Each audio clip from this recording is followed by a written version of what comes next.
더 좋은 언약의 중보자라는 제목으로 우리가 말씀을 묵상하도록 하겠습니다. 자, 1절에 보니까 7장 앞에까지는 무슨 내용이었죠? 예수님이 멜기세덱의 반차를 따른 대제사장이다 라고 말씀을 하셨습니다. 그래서 한 번에 인간 제사장들과 다르게 완전한 완벽한 제사를 드려서 예수님이 영원한 제사장이 되셨다라고 하는 거죠. 그게 이제 7장의 내용이었습니다. 근데 이제 8장에는 1절에 지금 이렇게 얘기하죠.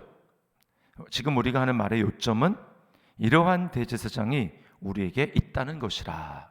그래서 어쨌느냐, 신학적으로 장황하게 설명을 하고, 그래서 어떻게 하라는 얘기냐라고 말을 하면 그러한 대제사장이 우리에게 있다라고 하는 겁니다. 그러니까 이거는 추상적인 개념도 아니고 신학도 아니고 이건 실제라는 거예요. 우리에게 그 주님이 계신다 라고 말씀을 하는 거죠. 그러면서 다시 좀 더 디테일하게 예수님의 대제사장 되심이 구약에 말한 것을 어떻게 더 구체적으로 이루셨는가라고 하는 것을 말합니다. 자, 2절에 보면은 이렇게 얘기하죠. 성소와 참 장막에서 섬기는 이시라. 이 장막은 주께서 세우신 것이요 사람이 세운 것이 아니니라. 성소와 참 장막, 이거는 사람이 세운 게 아니다. 이 땅에 있는 그러한 성소와 장막은 사람이, 모세가 지시하고 여러 이스라엘 백성들이 재주 있는 사람, 하나님이 세운 사람이 함께 세운 것이지만 참 장막은 사람이 세운 게 아니다. 참 장막은 어디라고 말씀을 드렸죠? 하나님이 정말 계시는 하나님 나라. 그것이 하나님 나라가 참 장막이 되기 위해서 주님이 그리로 들어가시기 위해서 제사를 지내야 됐고, 자기 피로 드리는 이 제사를 드려야 됐고, 그렇기 때문에 그것은 사람의 손으로 할 수 없는 것이고 주님이 세우신 것이다. 하늘이 정말 참 장막이 되고 그리로 대제사장이 들어가기 위해서 예수님이 죽으셔야 되지 않습니까? 죽으시고 부활하셔야 되지 않습니까? 그러니까 이것은 사람이 세운 것이 아니다라고 하는 거예요. 그리고 5절에 이렇게 얘기합니다. 그들이 섬기는 것은 이제 땅에 있는 율법을 따른 성소와 제사장, 제사 이런 것. 그들이 섬기는 것은 하늘에 있는 것의 모형과 그림자라. 이렇게 얘기하죠. 모형과 그림자라. 모세가 장막을 지으려 할 때에 지시하심을 얻은과 같으니 이르시되 삼가 모든 것을 산에서 네게 보이던 본을 따라 지으라 하셨느니라. 그러니까 여기 구약의 모세가 지었던 성막, 그리고 더 나아가서는 성전도 마찬가지입니다. 지은 것, 땅에 있는 것은 하늘에 있는 것의 모형과 그림자다라고 하는 거죠. 그러니까 진짜는 하늘에 있는 것이다 라는 거예요. 우리가 그래서 우리에게 그런 대제사장이, 이런 일을 이루신 예수님이 계신다라고 하는 거죠. 그러니까 우리가 이것을 실제로 믿는다면 어떻게 해야 됩니까? 자랑하고 기뻐하고 감사하고 누려야 되는 거죠. 누려야 되는 거예요. 귀중하고 값진 것을 가진 사람의 특징이 너 이거 없지? 라고 하면서 자랑하는 것 아닙니까? 명품백, 좋은 차, 아파트, 직장, 좋은 나라 가진 사람, 그것을 없는 사람에게 자랑하고 싶은 거예요. 자랑하고 싶은 거. 그래서 이제 탈북한 사람들 이야기를 이렇게 들어보면은 중국을 통해서 중국에 어느 정도 있다가 제3국으로 이렇게 가거나 하지 않습니까? 근데 그렇게 할 때, 중국에 있을 때 굉장히 좀 괄시받고, 북한이라고 하면 괄시받고 이런 모습이 있었는데, 이제 대한민국에서 대한민국 국적을 취득하고 그러면 이제 그 여권이 나오거든요. 대한민국 여권. 근데 대한민국 여권이 세계에서 여권 파워가 2위다. 그래서 비자 없이 갈 수 있는 나라가 190 몇 개국이다. 이렇게 이야기를 하는데, 그래서 꼭 해보고 싶은 게 뭐냐면 대한민국 여권을 가지고 중국에 다시 가서 당당하게 이제 보여주는 거라고 합니다. 그러면 중국 이제 그 여권을 검사하는 그 사람들에게 부러워하고, 중국 사람이 이 대한민국 여권을 가진 걸 보면 굉장히 부러워한대요. 내가 이런 사람이다라고 하는 걸 자랑하고 보여주는 것이죠. 자랑하는 것이죠. 자, 그게 있으면, 그런 국적을 취득했고 내가 그 나라 사람이라는 것이 실제적으로 됐다면 우리가 자랑하고 싶은 것처럼, 당당해야 되는 것처럼 이런 대제사장이 우리에게 있다. 뭐 어쩌라는 겁니까? 그 주님을 기뻐하고 그 주님으로 누리고 그 주님을 자랑하고 그 주님으로 충만하여지고 그 주님을 누려야 되는 것이죠. 하나님은 예수 그리스도의 생명으로 우리를 구원하신 분이고 우리에게 영원한 생명을 주신 분이고 또 진리와 생명이 되시는 예수 그리스도와 함께 우리가 교제를 나누도록 부르신 거죠. 우리는 그냥 단지 어떤 천국 가는 티켓 나 있다 이게 아니라 우리는 그 주님과 함께 인격적인 교제를 나누도록 부름을 받은 것 아닙니까? 그러니까 우리가 그 주님이 우리 안에 진리와 생명이 되시는 그분이 우리 안에 점점 더 충만해지면 우리는 우리의 생명이 진짜 생명이 점점 충만해지는 것이고 우리 안에는 그분의 진리로 점점 충만해지는 거예요. 그러니까 우리를 주님과 그렇게 해서 닮도록, 예수님을 닮도록 우리를 그렇게 부르신 거잖아요. 그러니까 우리의 남은 기간 동안에 히브리서 4장 16절에 우리 연약함을 동정하시는 분이다 이렇게 얘기했죠. 은혜 보좌 앞에 담대히 나아가야 되는 거예요. 그분을 진짜 누려야 된다라는 것입니다. 자, 질문입니다. 적용 질문. 예수님이 내게 정말 계시다는 것을 믿기 때문에 그분을 즐거워하고 누리고 있습니까? 그분을 알아가기에 힘쓰고 있습니까? 우리에게 있다는 것이라. 여기서 히브리서 이 저자가 말하는 것은 그분은 추상적인 분이 아니고 그분은 실제다. 실제이신 그분을 너희가 누려야 된다라고 말을 하고 있어요. 자, 그러면서 이제 예수님이 더 좋은 언약의 중보자다라고 하는 것을 우리에게 알려줍니다. 자, 6절 말씀을 보니까 이렇게 얘기하죠. 그러나 이제 그는, 예수님입니다. 그는 더 아름다운 직분을 얻으셨으니 그는 더 좋은 약속으로 세우신 더 좋은 언약의 중보자시라. 자, 여기에 비교급이 나옵니다. 더 아름다운 직분. 자, 구약의 율법을 가지고 섬겼던 제사장들, 그런 사람들이 아름다운 직분인데 이제 예수님은 더 아름다운 직분이라는 거예요. 그리고 구약의 하나님이 이스라엘 백성들에게 주신 약속, 그것은 좋은 약속인데 예수님으로 말미암아 우리에게 주신 약속은 더 좋은 약속이고, 그리고 그런 일을 섬기시는 예수님은 더 좋은 언약의 중보자시다라고 말씀을 합니다. 자, 그리고 그게 무엇입니까? 8절에 보면 그들의 잘못을 지적하여 말씀하시되라고 하면서, 자, 이 12절까지 이어지는 이 말씀은 예레미야 31장 31절부터 34절에 하나님이 예레미야 선지자를 통해서 주신 새 언약을 대해서 한 걸 그대로 인용하고 있습니다. 자, 보세요. 이렇게 말씀하죠. 주께서 이르시되 볼지어다 날이 이르리니 내가 이스라엘 집과 유다 집과 더불어 새 언약을 맺으리라. 새 언약. 그냥 한자로만 쓰면 뭡니까? 신약입니다. 신약. 우리가 가진 성경이 구약과 신약으로 나눠지죠. 이 신약, 새 언약을 맺을 것이다 라고 말씀을 하고 있어요. 그래서 구체적으로 새 언약에 대해서 9절에 보니까 또 주께서 이르시기를 이 언약은 새 언약입니다.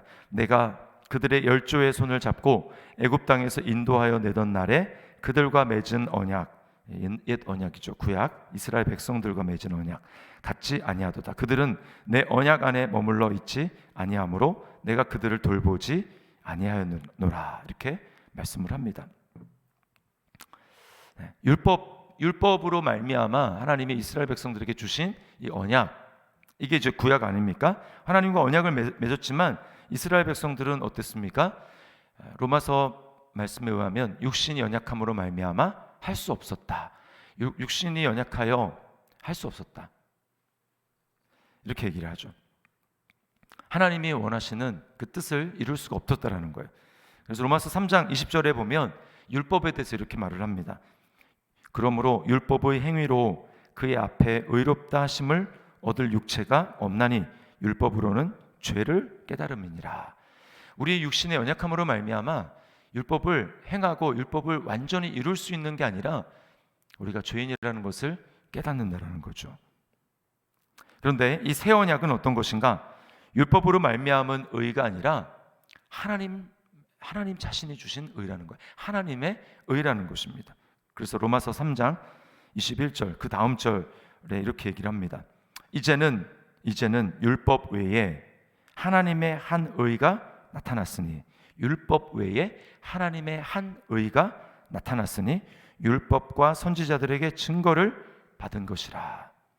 율법과 선지자들이 다 하나같이 증거하고 가리키고 있는 그분이 있다라는 거예요. 누굽니까? 예수님이죠. 곧 예수 그리스도를 믿음으로 말미암아 모든 믿는 자에게 미치는 하나님의 의인이 차별이 없느니라. 육신이 연약하기 때문에 할 수 없는 그것을 이제는 하나님이 하나님의 의, 예수 그리스도로 말미암은 하나님의 의로 우리에게 주셨는데 그것은 뭡니까? 믿음을 통해서 주어진다라는 거예요. 우리의 행위로, 율법의 행위로 할 수 없는 믿음으로 주어진다라는 것입니다. 그 모든 것들은 예수 그리스도께서 이루시고, 의는 예수님이 이루시고, 우리는 그 예수님을 바라보고 예수님이 하신 일들을 받아들이는 믿음으로 말미암는 하나님이 주시는 하나님의 의라는 것입니다. 그래서 예수님이 십자가를 지시기 바로 전날 밤 제자들과 함께 만찬을 나누시면서 주님이 이렇게 말씀하셨어요. 이 잔은 내 피로 세우는 새 언약이니, 내 피로 세우는 새 언약이니 곧 너희를 위하여 붓는 것이라. 예수님은 포도주 잔을 말씀하셨지만 그 포도주잔은 곧 자신의 피를 상징하는 것이라고 말씀하시며, 이게 바로 내 피로 세우는 새 언약이다. 예레미야 선지자가 너희에게 말을 했던 그 새 언약이 바로 내 피로 세우는 것이다 라고 말씀을 하셨어요. 주님이 십자가에서 마지막 운명하실 때 다 이루었다 라고 말씀하신 것이 바로 이 새 언약을 위한 요구 조건을 주님이 다 이루셨다라는 거예요. 그래서 우리는 어떻게 하면 됩니까? 믿음으로 받아들이면 되는 거예요. 믿음으로 받아들이고, 나는 의가 없으나, 나는 할 수 없으나 주님이 육신이 연약함으로 할 수 없는 그것을 자기 아들을 통하여서 이루게 하신 그 일을 우리가 감사함으로 받아들이면 이루어진다라는 것입니다. 새 언약이 우리에게 이루어진다라는 거예요. 자, 그러면 구체적으로 새 언약이 옛 언약과 다른 차이점이 뭔가? 네 가지인데요. 자, 이게 이제 첫 번째 10절 말씀해 보니까 이렇게 얘기했죠. 또 주께서 그 날 후에 내가 이스라엘 집과 맺을 언약은 이것이니 내 법을 그들의 생각에 두고 그들의 마음에 이것을 기록하리라. 네, 이게 첫 번째입니다. 하나님의 법이, 하나님의 생각이 우리의 마음에 기록된다라는 거예요. 옛 언약은 어땠습니까? 돌판에 기록했죠. 우리 마음 바깥에 있었습니다. 그러나 이제 새 언약은 하나님의 생각, 하나님의 마음, 이것이 우리의 마음에 새겨진다라는 거예요. 그러니까 우리는 순종하고 싶은 마음이 드는 것입니다. 우리 마음에 이 하나님의 법이, 하나님의 생각이 새겨졌기 때문에. 그래서 이것은 우리에게 어떻게 주어졌습니까? 성령으로 말미암아 우리에게 주어진 거예요. 성령님이 우리 안에 들어오셔서 요한복음에 뭐라고 얘기합니까? 예수님이 보혜사가 오시면 내가 너희에게 말한 모든 것을 생각나게 하시리라. 모든 진리 가운데로 너희를 이끌 것이다 라고 말씀을 하시죠. 이게 성령으로 말미암아 우리에게 하나님의 생각과 하나님의 뜻을 우리 마음에 새기시고, 내가 순종하고 싶은 마음은 내게서 멀도다 라고 하는 건 이스라엘 백성들이었어요. 입으로는 나를 공경하나 마음은 내게서 멀도다. 그게 아니라 마음으로부터 하나님 앞에 순종하고자 하는 이런 마음이 생겼다라는 거죠. 이게 바로 첫 번째예요. 두 번째는 뭐냐? 하나님과의 견고한 관계가 이루어졌다라는 것입니다. 10절 뒤에 하반절에 나는 그들에게 하나님이 되고 그들은 내게 백성이 되리라.